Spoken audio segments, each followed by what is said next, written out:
So it's all to play for still. I think so. Do you want to bet against us?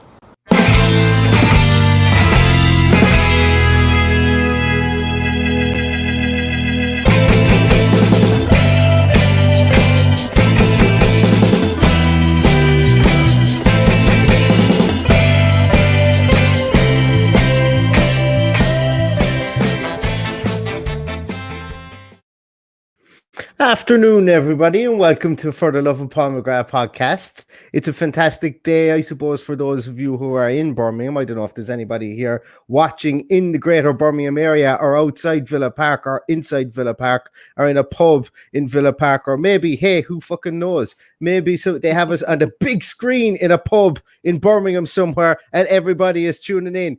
That would be class, but I don't expect it to be happening. But for anybody who is in and around Villa Park today, I hope you're as excited as we are. And Paddy's sitting in a car in a place called Cong, County Mayo. I think it's Cong you're in, Paddy. And I'm sitting in my boudoir of podcasting here at the moment. And literally, I've got tingles in my fingers waiting to see what the response to this Aston Villa team is going to be like in Villa Park. How are you getting on, Paddy? Not too bad.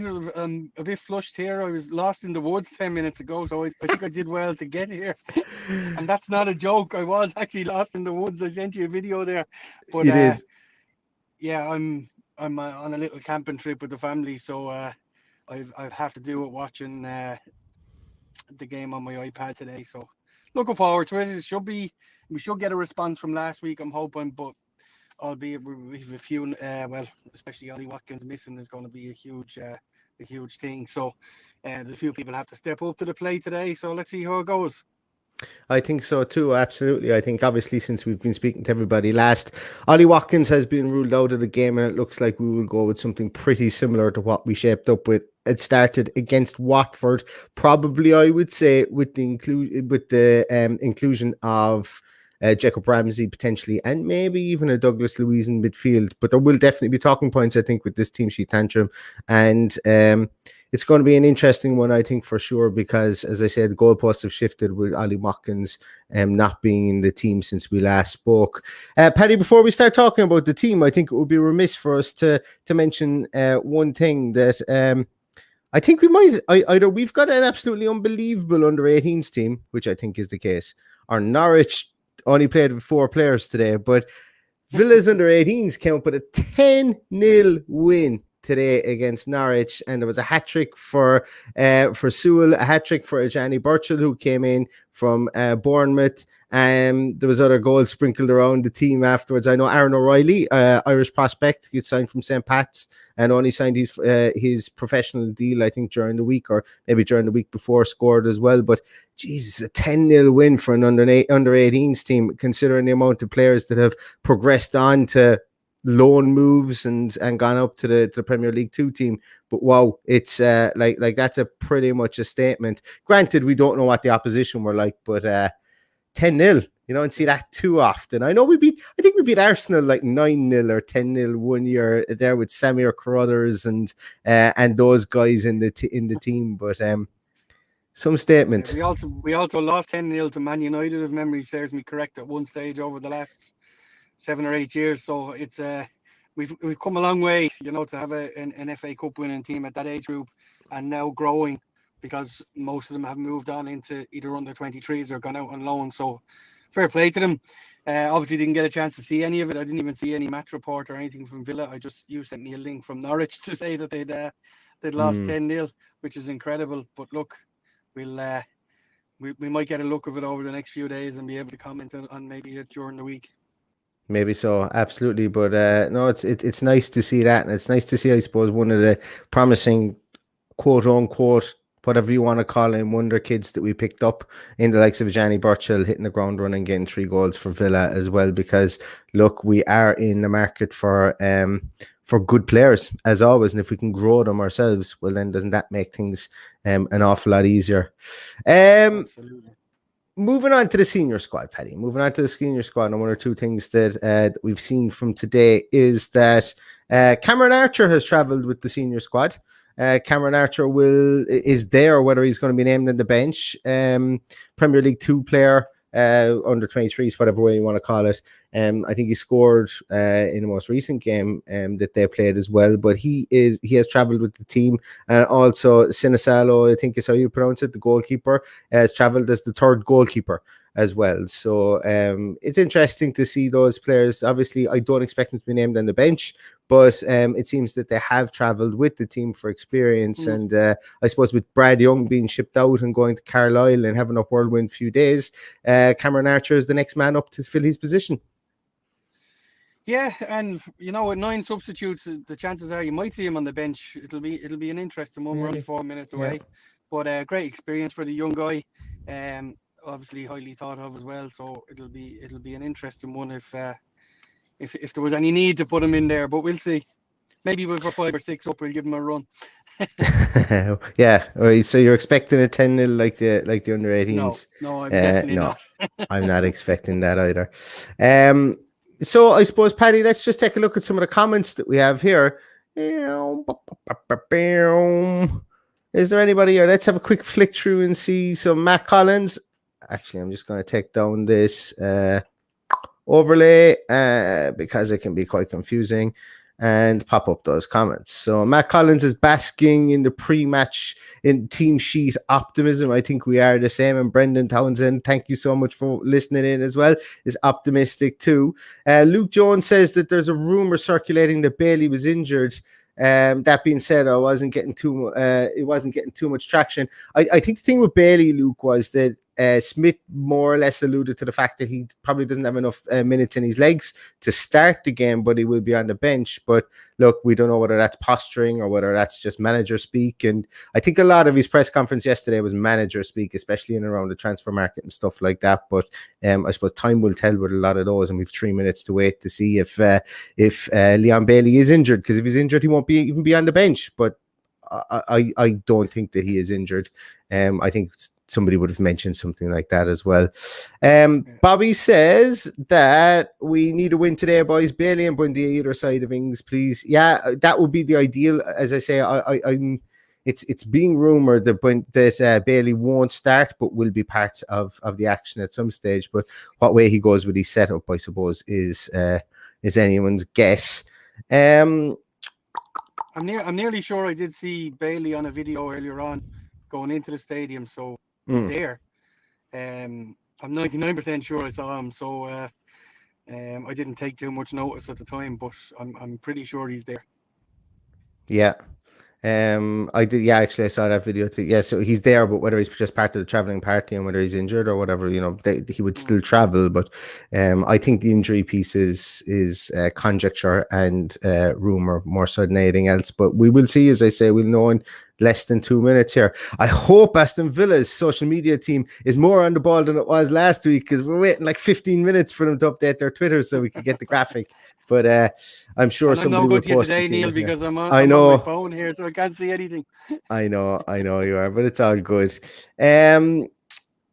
We've got John Gameson is tuned in from Devon. Hello, John.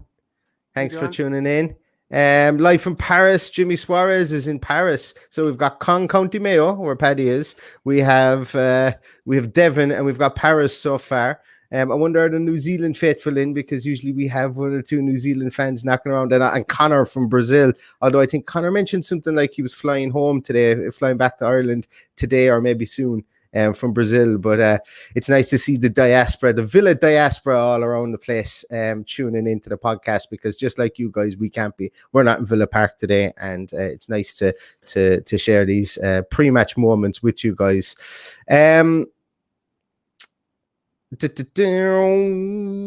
What else do we have here?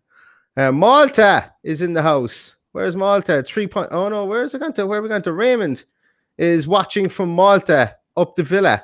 Excellent stuff. So we've got Malta, so we're ticking off the countries as we go along here.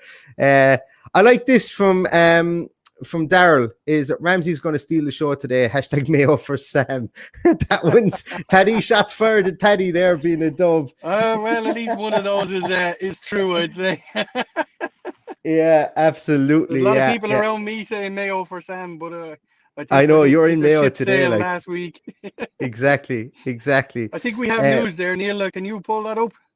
Okay, well, let's see. Let us see. We should have team news. I can't wait to change my computer. And we have team news. Come along. Let's add that to the stream. So Douglas Luiz makes his return, and we have Emi Martinez, Cash at right back, Konza, Mings captain, and Ashley Young replacing Target at left back. Let me take away those pieces there. Douglas Luiz, McGinn, and Buendia. Buendia and Ramsey form the midfield, and then El Ghazi and Ings put further forward. I would expect it to be El Ghazi, Buendia either side of Ings, and a midfield three looking at that of Douglas Luiz, McGinn, and Ramsey. And to be honest with you guys, I'm a lot happier to see that midfield. I just think there's a bit of grunt in there. I think there's a bit of movement in there, and I just think that we'll see the benefits of a Douglas Luiz and his positioning in that position that I showed in the preview show where we played against Everton, where we played against Everton. It was, I didn't show the Chelsea one. He just patrols that area that Nakamba just didn't do last week, and it's going to be really interesting to see how that midfield trio gets on. Can you list off who's on the bench there? Because I can't see it. I can, Paddy, and you know what? I can just both see them as well. Steer, Tuanzebe, House, Target, Nakamba, Connor, Chukwuemeka, Philogene Bides, Wesley. No surprises, really. No Bailey, I think. Oh, shit, no Bailey. Talking point. Yeah, well, that's huge, because obviously he's picked up an injury, and we don't know when that injury is from, and that Liverpool friendly is frustrating me all week. So I hope it's nothing got to do with that either. I know they're saying they needed minutes in the tank, but like, we're playing a bloody minnow on Tuesday night. You put them out Tuesday night, you can give them 90 minutes behind closed doors, friendly against Liverpool, while it puts minutes in the tank. There's obviously going to be a bit of a hassle afterwards now that we've lost potentially two players that we know of anyway. Yeah, no Bailey. I didn't pick that one up at all. That's a bit of a shocker, no, in fairness. So all my posturing beforehand saying, well, it might be conjecture. I'll learn to keep my mouth shut in future, won't I? We've got New Zealand people in the house. The New Zealand boys are in the house as well. Well done, Stuart. Thanks very much. Hoping for a 2-win brace. Can you give a shout out to the Villa New Zealand boys? Absolutely can. Will do every day of the week. Thank you so much, Stuart. Really, really appreciate that. And we've got Bobby as well here, who is sat in bed in New Zealand. Podcast was recommended by a fellow New Zealand line. I love it. Keep up the great work. I knew we'd have the Southern Hemisphere Brigade in for the game. So thanks very much, guys, for tuning in. But that is interesting team news. Very, very, very interesting team news there that we have no Leon Bailey. Ooh, I can imagine there's going to be a murmuring and rumblings around the stadium there. And I suppose without Ollie Watkins being there, I think there'll be a lot of people maybe a small bit pissed off in and around B6 today when they've heard that news, and maybe it filtered down a small bit earlier to those who were in and around the ground, but hasn't been named on the bench today. And look, gives a chance to Jaden for the Bides, and he's going to. I think he's going to get an opportunity today based on who we have in the bench. Well, I think that goes without saying, because I'm sure like El Ghazi for me never performs when he has that freedom to with nobody over his shoulder. So I really, really hope that things are going to change for him and he's going to be more consistent, because he did very, very, very little last week. So it's frustrating. I'm frustrated. I'm annoyed there that potentially our top three are missing.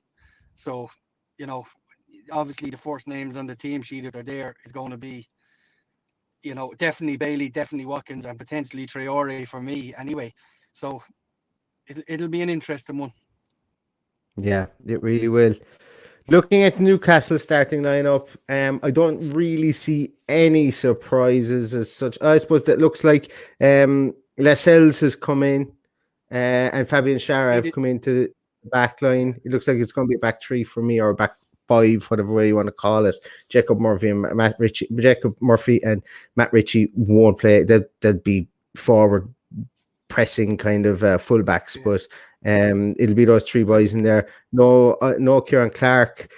Joe Willock makes his second debut for the club. Obviously scored a ton of goals at the back end of last season, after making his £30 million move, but he comes in there instead of, I can't remember who he played instead of last week, but he comes into the team.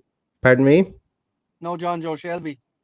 No, John Joe Shelby is right. Yeah, not even on the bench either. Must have picked up a knock last week. So he comes in there. You'd imagine Isaac Hayden would be the holding midfielder, the two boys, and Willock and Almiron would go a bit further forward.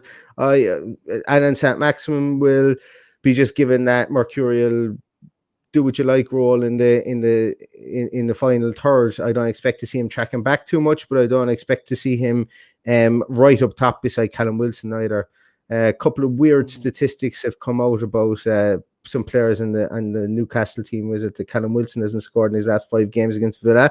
I was reluctant to say it because I didn't want to jinx anything, but it's let's get up close to him, let's get up tight to him, let's throw a few stud marks down the back of Sam Maxim's calf early on, stunt him, make sure that he doesn't play. We can win pretty, we can win ugly. I don't give a shite as long as we win today, to be honest with you. And if it takes Ramsey to go in and barrel somebody out over the advertisement hoarding in the first 5 minutes to set a tone for the game, I'm absolutely fine with playing agricultural today as long as we come away with a 1-0 win.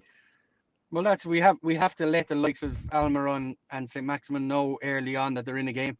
That's where the game is going to be won and lost for me. If we keep them quiet, we go on, we push on, and we win this game handy. If they get a hold of the game early on, we're in trouble. So that for me, rough them up a little bit, get stuck in, don't give them an inch, and fingers crossed they'll die out of the game. So I can't take my eyes off that short. That number. It's a number 4. It's a number 4. I can't stop seeing it. I was watching it last week, and once you see it, you can't unsee it. Number 4 above the Jesus. Whoever designs these things need their head examined. A story. Yeah, we need to get Rob Burner back on this again. He did actually, for anybody who wants to or who's interested in shirts and stuff. If you haven't seen the Spark Academy, they are doing brilliant video pieces, and they're actually breaking shirts and tearing them apart to see how durable stuff is. They did it with a Man City jersey. I think Rob got great joy out of ripping the bottom of a Man City jersey. Not only did he rip it figuratively, he ripped it as well.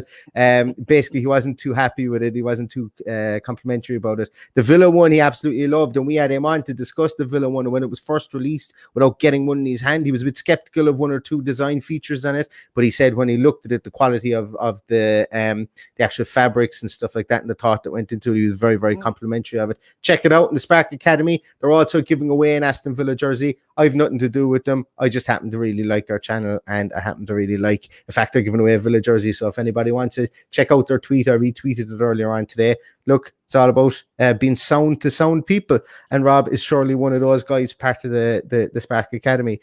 But getting back to the team here, I think there's a couple of this team setup doesn't make sense to me, the Newcastle team. And the reason it doesn't make sense is, it makes sense if Ollie Watkins is playing, but I don't think it makes sense if Danny Ings is playing. They're playing 3 big strapping centre halves to marshal 5'10" Danny Ings. Just doesn't make any sense to me. Yeah, and 5'6" Emily Buendia. It's overkill. Look, it's typical Steve Bruce for me. It's negative at the back, but they have the wherewithal to make a difference up front, as we saw last weekend when they scored 3 against West Ham. Where I see us getting at them is this goalkeeper was very shaky, I thought, last week. I'm all for Anwar El Ghazi pinging a few in at him early on and seeing how we got on. I think he's there for the taking today. We don't have a big strapping striker to stand on his toes, unfortunately. So maybe one of the big central defenders might do it at some stage. But they'll be strong at the back. They'll be hard to break down. But we've got to watch the counter attack from those guys that I mentioned previously. Callum Wilson will stay up on the shoulder. Miguel Almiron, and who has had brilliant games against us in the past. And we saw St. Maximin last week. I thought he was incredible. So It won't be an easy one, but No. I'm gonna call it a 2-1 victory. I think they will get a goal, but I think we'll score one more. I'm going to go with a Dean Smith special from last year, 1-0 win. I'm going to say we score in the first 15 minutes, as was customary of us last year, and we hang on then. And not hang on, but I think that we defend resolutely after that, and we come out with a 1-0 win. But just on the Freddie Woodman piece, obviously our thoughts do go out to Carl Darlow. Dubravka is injured. Carl Darlow in hospital, as Steve Bruce said, with COVID-related complications. Hopefully everything is okay with him. And, hopefully anybody who's suffering from COVID, long COVID, anything, whatever the case is. I think Dan Bardell put out a really poignant tweet this morning, and it actually kind of caught me down here in my chest when I read it. He mentioned that it's been 18 months since a lot of people have been in Villa Park.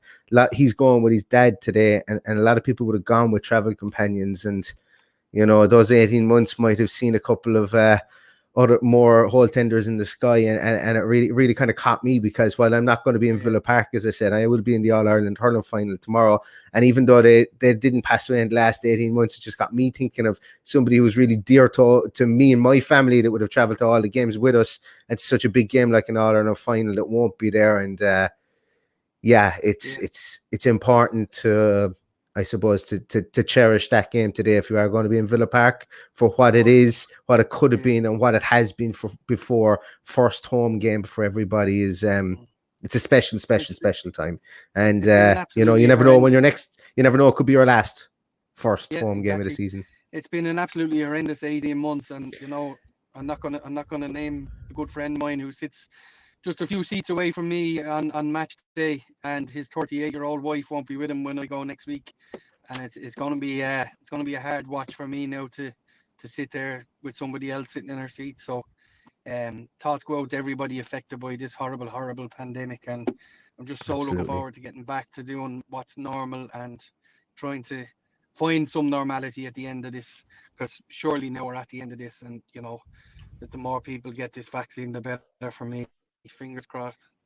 Yeah, absolutely. Yeah, and we'll have a special team sheet tantrum from outside Villa Park by the looks of things next week. Yeah, I won't be there, but Paddy is. It's what started off with was I'm humming and hawing. Now said if I'm in Villa Park next week, so it's getting a small bit more. It's I'm going to say it's 52-48 to Villa Park. I think at this stage. It was 90-10 this morning, but I was trying to look at flights and I wasn't having much luck, so I just needed to go off and forget about it for a while, and I'll come back with a fresh head and look at more flights. Yeah. But there's canoes in Aldi next week, Paddy. There's canoes in Aldi on Thursday, so there's no excuse for you. You can row across if you need. Well, I did consider the boat too, because of social distancing and all that kind of stuff, and then I thought to myself, yeah, you're going to social distance on a boat, and then you're going to stand in Villa Park with 42,000 people. So get your head out of your arse and get on a flight and go over and see. Throw on a mask, and that you'll only be on the plane for however long. Couple of more comments, Paddy. Mark is in Villa Park. Excellent. Great to see you, Mark. Hope the atmosphere is absolutely rocking today. Hopefully we send you home happy. Mark is, I think he's from Clare, if I'm not mistaken. So great stuff, Mark. And fly the flag over there for us over in Villa Park. We also have Mark Murphy's tuning in. Good Irish name there, Mark Murphy from Cincinnati, Ohio. Thank you very much for joining in today. This is great. I love the little roundup of where everybody is in the world. It'd be a lot better if you were in Cleveland, Ohio now, Mark, but that's for a podcast for another day, for sure. We've got Bahrain. This is excellent. This is fucking, to be honest with you, this is mind-numbing stuff, like where people are tuning in from. It's brilliant. I absolutely love it. Well done. Thanks very much, Brian, for popping in from Bahrain. Japan. Japan is like the World Cup of Villa fans here at the moment, waiting on an 11 p.m. kickoff. That's not so bad. At least you can go to bed. Though, yeah, you have the kids in bed. You can sit down, have a few beers, enjoy the match. Hopefully you win, and then you can get a good night's sleep. But if you lose 11 o'clock kickoff at night, it's not a good thing. Yeah, well, the great thing about 11 o'clock game is, from watching NFL games, if the game isn't going your way halfway through, you can just go to bed. Well, that's true as well. Although that wouldn't work for you, Paddy, because you can't sleep even if there's a 3 o'clock game and we're losing the 3 o'clock game. You can't sleep on the Monday, Tuesday, or Wednesday afterwards, so it wouldn't work for you. We've got someone in County Laois and out foreign on County Laois, which is Brilliant. fantastic. Paul makes a great point here. 3 in midfield, no need for a 10, 2 8s and a 6 needed, and a 3-0 Villa. You know what? I'm all for this. 2 8s and or 2 6. I'd even go 2 6s and an 8 here, and really try and match them in midfield. Push Admiral Ghazi up behind one of the fullbacks. Keep them honest. Make one of those centre halves have to actually play as an auxiliary left back, so that Buendia, when he does come a small bit deeper, has an opportunity to attack at a centre half that's out there, kind of like Bertrand Traore did against Messina last day and got the penalty. That's what I would be hoping to do. Concerted midfield. And Moral Ghazi, I think if he's going to have a good game today, we're going to need to push him up a small bit, make the full back have to worry about him, make that other covering, Lascelles is who will likely be, make that other covering centre half have to worry about him, and have him cutting in off that left-hand side and let him have 20 shots today. One of them will go in, I think, because if Freddie Woodman is as nervous as he was the last day, and Freddie Woodman's a well-thought-of goalkeeper, very, very highly thought-of goalkeeper within the game. It's just things haven't worked for him in the last couple of years. Was on loan at Swansea, but you know, confidence is key for a goalkeeper. Fire a couple of them at him, let the ball slip. I don't know if it's wet and windy. I don't know if it's a lovely sunny day in Villa Park. It looks to be sunny enough at the moment, but the second there's any rain, let Elmore fire off a couple of ones from 20, 30 yards and let's see what happens. That's what Danny Ings will like. He'll like to get in and maybe follow up on those second balls, and look, anything can happen from there. As for the 3-0, I'd absolutely love it, Paul. That's super stuff. Where are we here? We've got someone listening in from Sydney. I'm telling you, the Southern Hemisphere Brigade are flying it today. They're in great voice already. And I don't even know what time it is. What is it? It must be 1, 2, 3 o'clock in the morning down in Sydney at the moment. Yeah. But 12 that's hours absolutely behind, aren't they? Exactly. Yeah. Yeah. Well, Brilliant. 12. Yeah, that'll make it 2 in the morning. Jesus. Okay, Sam, that's dedication. We've got more Sydney here from Stephen Doyle. We've got New York, the Cosmos, the comics are in here. We've got Italy. We've got Biff. Thanks for joining, Biff from County Offaly. Biff is probably still on the beer after the Offaly footballers won the under-20s. And you'll be well entitled to be as well. I'll probably still be on the beer this day next week if Limerick win the All-Ireland hurling on Sunday. It's a good question here, and we might finish up soon on this one because it's coming close to 20 past to give everyone time to settle down in front of their beverages. But how much of a danger man do you think Willock is, Paddy, considering the form that he showed to the end of last year? Do you think that form will carry through, or do you think the fact that he hasn't had that preseason and the familiarity within the team, do you think that there would be a disconnect could develop over the summer based on what we saw from him last season? No, I don't think there'll be any disconnect. I'm going to be totally honest and say I don't know a whole pile about him. I found Newcastle absolutely turgid to watch last season. So I think I only watched them when they played Villa. So I didn't see too much of him. He's obviously very highly thought of up there. They really pushed the boat out in signing him. So I wouldn't be too worried. And from their point of view, I wouldn't be too worried about him not being in the preseason out there. He's been in probably a pretty decent one with Arsenal, and he'd be up to the challenge, I would imagine. Yeah, hopefully so. Mark Holmes says that he's a rebel, which means that he's from Cork and he's watching in Perth, Australia, waiting on Villa and Cork double this weekend. Bailey is out because Limerick have drafted him in to try and match Cork's pace at Croke Park. Yeah, well, put it this way, if Leon Bailey has any Limerick ancestry in him or anything like that, and if he's able to come in and dislodge one of our midfielders, we'd be glad to have him play midfield as well. And Bambers is saying up Limerick. This has turned into a Limerick podcast. I absolutely love it. I think it's time for me to go, is it? Pour someone else's mayo for Sam again. Exactly. I've missed literally the ticker tape here. It's flying up along. I've missed 1,000,001 different comments there. I'm so sorry, everyone. I think I saw somebody was there from Wales. We've got more people from Melbourne. We've got Nathaniel White has some Jamaican flags there. I wonder, does that mean that he's calling from Jamaica or he's here from Jamaica? We've got someone, Colin Owens of Wexford. Excellent stuff, guys. Excellent. Thank you so much for tuning in. We've got an expat in Atlanta as well. This is absolutely super. Thanks so much, guys. We tried to let you guys be gone and settled and maybe spend some time with the family or the kids before the game starts. We try to let you guys go maybe about 40 minutes beforehand. So I think we're going to finish it up there. I'm excited. I'm excited about this game. Fuck it. Look, we don't have the strongest team we could have going out against Newcastle today. But look, at the end of the day, good structure, good stability in the middle of midfield can win games for you. We saw it. We did it last year where we were by far the worst team on paper, playing against teams like Liverpool, Leicester, Arsenal at times. Arsenal may have had better players, but obviously not a better team, So we can go out there today. We can form our structures, what I'm looking to see, make sure we're not overrunning midfield, make sure there's no pockets in front of behind our two fullbacks or in front of our centre halves, and then see what we get from this. I'm still confident of a Villa win.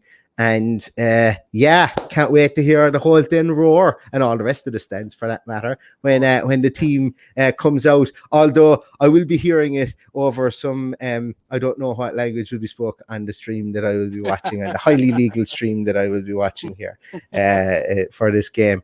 But thanks so much to everybody for watching, and thanks very much, Paddy, for cutting short your camping trip to come on and to chat to us.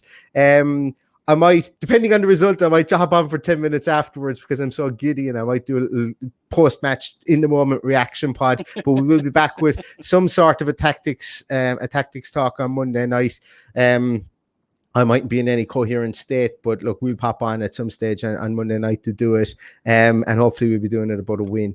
So thanks very much, everybody, for tuning in wherever you were in the world. Really means a lot for you doing that. And let's go for it. Get ready, sit down, watch this game. And all that's left to say is up the Villa.